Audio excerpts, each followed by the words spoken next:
Hi mga kamanyaman, kasirama ko na naman po to si Dang Summers. Pagpatuloy natin ang ating issue, ang topic na hacking or scammers. Paano nga ba ma-recover ang inyong account kung wala ka ng access dito? Pag-usapan natin at ingat po tayo, vigilante po tayo dapat kasi may mga pati sa notification natin may mga masasamang layunin na pumapasok, nagkukunwari, nagpapanggap na galing sila kay Meta. Yung this post may go against our guidelines, community guidelines na pag hindi mo siya delete, pwedeng mawala ka ng access 24 hours. So anong gagawin mo? Siyempre, magpapanik ka and then i-click mo yung phishing link. Oy, nako, wag po. Punta po kayo diretso sa inyong account and make sure na legit ang nakuha nyo dahil kung baka kung hindi kayo mag-ingat, mapasok kayo ng hackers at makuha ang full access ng inyong account. So, be very careful.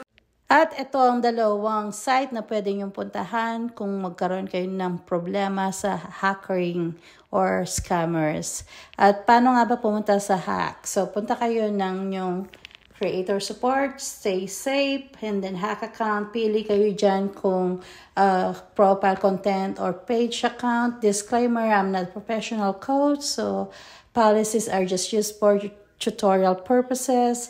At eto po, kung may problema kayo sa hacking, basahin nyo yan. Tapos, click nyo lang yung kailangan nyo na ayon sa inyong problema.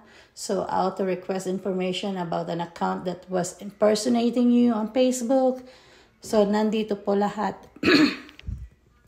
about everything that you need. And here, mga signs na na-hack na kayo, nagpalit sila ng email or yung birthday. And then you click mo yung kung ano man ang naayon dyan sa pangangailangan mo.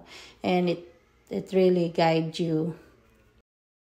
At kung may nagpapanggap na ikaw or meron kang gusto mong i-report na profile, etong profile na to ay hindi to fake. Peke, kapatid ko to. So, ginagamit ko lang siya. For example, si Virginia David. So, i-click nyo lang yung 3 dots, tapos report profile. Okay? So, make sure na just check lang yung kung ano yung kailangan nyo dyan and it will guide you. Ang dali-dali niyang process. And then, dito, see, there's so many questions na kailangan lang yung kung ano yung naayon sa pangangailangan nyo. And then, some are, and videos are coming up about, pwede kayong pumunta ng www.facebook.com and magpretend ka lang na hindi mo na natatandaan yung password. So, click forget password. At meron din questionnaire na pwede mo siyang hanapin. Either i-enter mo lang yung full name kung hindi mo alam yung phone number, kung wala ka ng access sa email. So, ilagay mo lang yung full name ng natatandaan mong account mo.